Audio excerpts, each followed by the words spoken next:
Malakyas. Unang Kabanata. Ito ang mensahe ng Panginoon para sa mga taga-Israel sa pamamagitan ni Malakyas. Mahal ng Diyos ang mga Israelita. Sinabi ng Panginoon, mahal ko kayo, pero nagtatanong pa kayo, paano mo kami minahal? Alalahanin ninyo na kahit magkapatid sina Esau at Jacob, minahal ko si Jacob pero si Esau hindi. Winasak ko ang kanyang mga kabundukan, kaya naging tirahan na lamang ng mga asong gubat. Maaring sabihin ng mga Edomita na mga lahi ni Esau, kahit na winasak ang aming bayan, ito'y muli naming itatayo. Ako ang Panginoong makapangyarihan ay nagsasabi, kahit na itayo nilang muli ang kanilang bayan, gigibain ko pa rin ito. Tatawagin silang masamang bansa at mga mamamayang laging kinapupuotan ng Panginoon. Makikita ninyo ang kanilang pagkawasak at sasabihin ninyo, makapangyarihan ang Panginoon kahit sa labas ng Israel. Sinaway ng Panginoon ang mga pari. Sinabi ng Panginoong makapangyarihan sa mga pari, iginagalang ng anak ang kanyang ama at iginagalang ng alipin ang kanyang amo. Pero bakit ako na inyong ama at amo ay hindi ninyo iginagalang? Nilalapastangan ninyo ako. Pero nagtatanong pa kayo, paano ka namin nilalapastangan? Nilalapastangan ninyo ako sa pamamagitan ng paghahandog ng maruruming handog sa aking altar.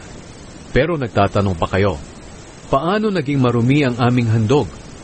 Naging marumi ang inyong handog dahil sinasabi ninyo na walang kabuluhan ang aking altar. Kaya hinahandugan ninyo ako ng mga hayop na bulag, pilay o may sakit. Hindi tama iyan. Ganyan kaya ang ihandog ninyo sa inyong gobernador, at tingnan nyo kung matutuwa at malulugod siya sa inyo. Sinabi ni Malakyas, kayong mga pari, hilingin ninyo sa Diyos na kaawaan niya tayo. Pero sa ganyang klaseng mga inihahandog ninyo sa Kanya, tiyak na hindi niya kayo kalulugdan. Iyan ang sinasabi ng makapangyarihang Panginoon. Sinabi ng makapangyarihang Panginoon, may isa sana sa mga pari nyo na magsara ng mga pintuan ng aking templo, upang hindi na kayo magsisindi ng walang kabuluhang apoy sa aking altar. Hindi ko tatanggapin ang inyong mga handog dahil hindi ako nalulugod sa inyo. Ang totoo, pinupuri ang aking pangalan ng mga bansa, mula silangan hanggang kanluran. Kahit saan, nagsusunog ang mga tao ng insenso at naghahandog ng malinis na handog sa akin na Panginoong makapangyarihan. Pero kayo, nilalapastangan ninyo ako, dahil sinasabi ninyong marumi ang aking altar, at walang kabuluhan ang mga inihahandog doon.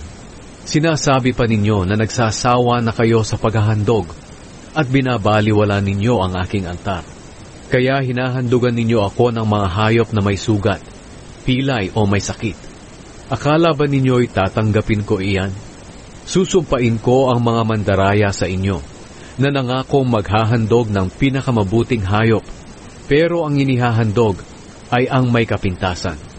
Susumpain ko siya, dahil ako ang makapangyarihang hari na kinatatakutan ng mga bansa. Ako ang Panginoong makapangyarihan ang nagsasabi nito. Ang parusa sa mga paring suwain. Ikalawang Kabanata. Sinabi pa ng Panginoong makapangyarihan sa mga pari, ito ang aking babala sa inyo. Kung hindi ninyo pakikinggan ang sinasabi ko, at hindi ninyo pahahalagahan ang pagpaparangal sa akin, susumpain ko kayo, pati na ang mga pagpapalang tinatanggap ninyo bilang mga pari. Sa katunayan, ginawa ko na iyan, dahil hindi ninyo pinahahalagahan ang pagpaparangal sa akin. Makinig kayo, dahil sa inyo parurusahan ko ang inyong mga lahi. Isasaboy ko sa inyong mukha ang dumi ng mga hayop na inyong inihahandog, at itatapon din kayo sa tapunan ng mga dumi.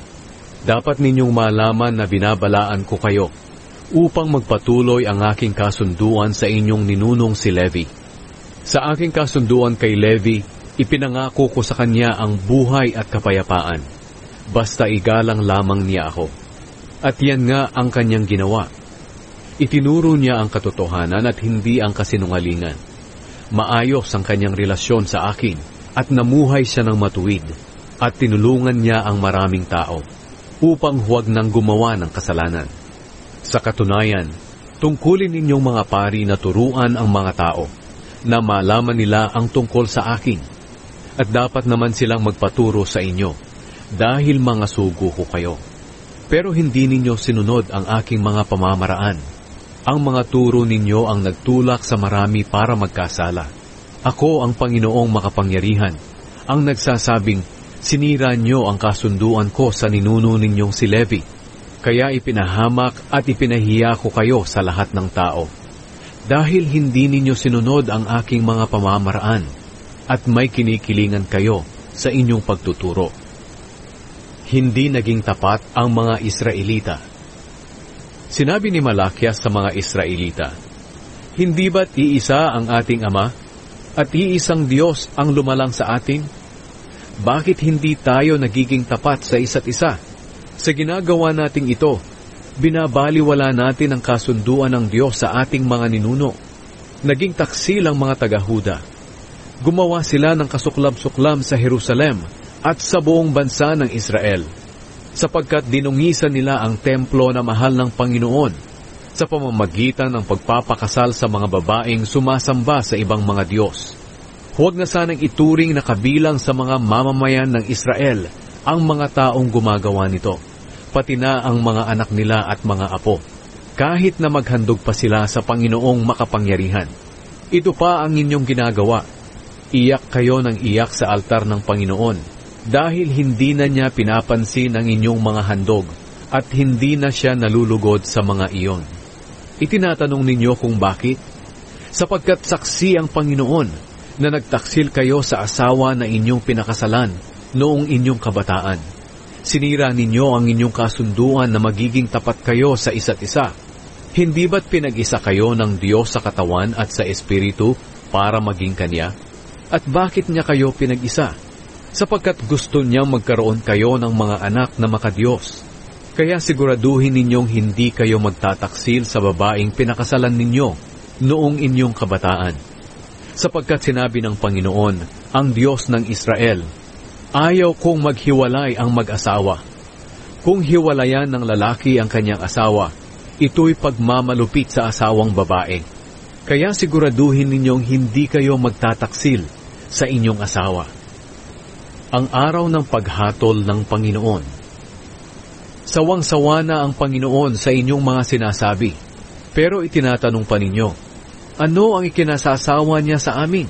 Sinasabi ninyo na mabuti sa paningin ng Diyos ang lahat ng gumagawa ng masama at natutuwa siya sa kanila.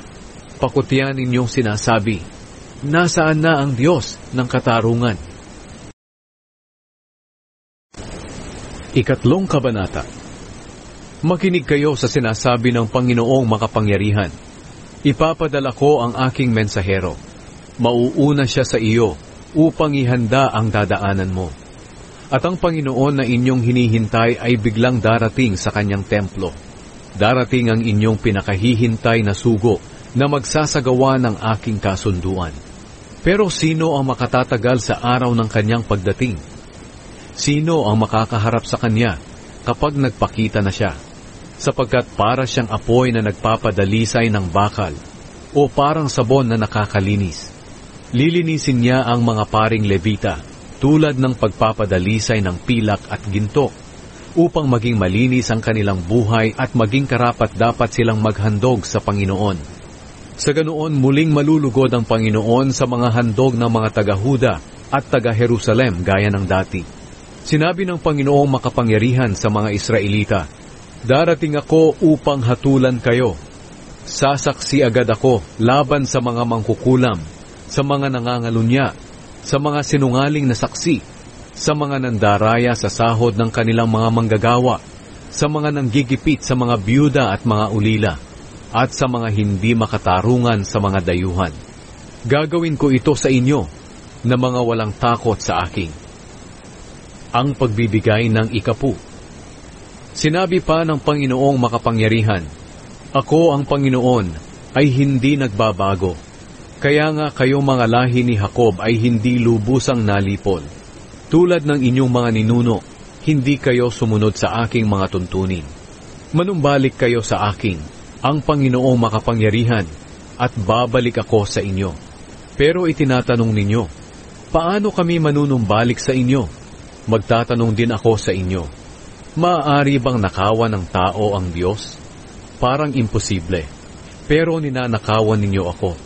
At itinatanong ninyo, paano namin kayo ninanakawan?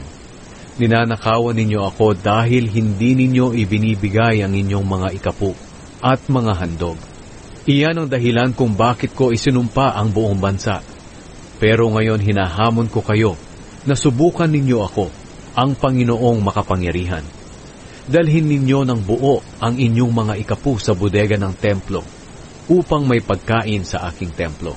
Kapag ginawa ninyo ito, padadalhan ko kayo ng ulan at ibubuhos ko ang sobra-sobrang pagpapala. Hindi ko papayagang sirain ng peste ang inyong mga pananim o malagas ang bunga ng inyong mga ubas. Tatawagin kayong mapalad ng lahat ng bansa dahil napakabuting tirhan ang inyong lupain. Ako ang Panginoong makapangyarihan ang nagsasabi nito. Sinabi pa ng Panginoon, masasakit ang inyong sinabi tungkol sa akin. Pero itinatanong ninyo, ano ang sinabi naming masakit tungkol sa inyo? Hindi ba't sinabi ninyo, walang kabuluhan ang maglingkod sa Diyos? Ano ba ang mapapala natin kung susundin natin ang kanyang mga utos?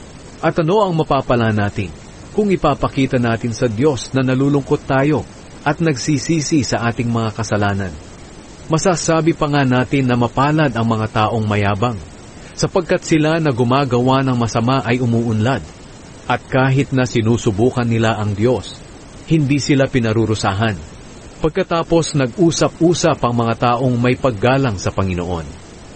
Narinig ng Panginoon ang kanilang pinag-uusapan. Ang kanilang pangalan ay isinulat sa aklat na nasa harapan ng Panginoon, para maalala niya silang mga may takot at kumikilala sa Kanya. Sinabi ng Panginoong makapangyarihan, magiging akin sila sa araw ng paghatol ko. Ituturing ko silang isang tanging kayamanan. Hindi ko sila parurusahan, tulad ng isang amang hindi nagpaparusa sa anak na masunurin. At muling makikita ng mga tao ang pagkakaiba ng mabuti at ng masama, at ang pagkakaiba ng naglilingkod sa akin at ng hindi. Ang araw ng pagpaparusa ng Panginoon. Ika-4 na kabanata. Sinabi ng Panginoong makapangyarihan, tiyak na darating ang araw ng aking pagpaparusa. Magiging tulad ito ng nagliliyab na pugon. Parurusahan kong gaya ng pagsunog sa dayami ang lahat ng mayayabang at ang gumagawa ng masama. Magiging tulad sila ng sinunog na kahoy na walang natirang sanga o ugat.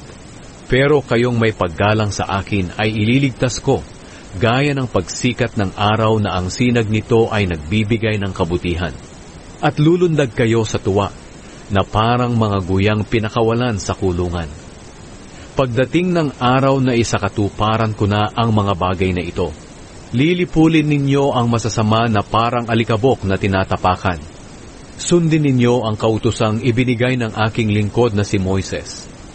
Ang mga utos at mga tuntuning iyan ay ibinigay ko sa kanya doon sa bundok ng Sinai, upang sundin ng lahat ng mamamayan ng Israel. Makinig kayo, bago dumating ang nakakapangilabot na araw ng aking pagpaparusa. Isusugo ko sa inyo si Propeta Elias. Ibabalik niya ang magandang relasyon ng mga magulang at mga anak, upang pagdating ko ay hindi ko na isusumpa ang inyong bayan.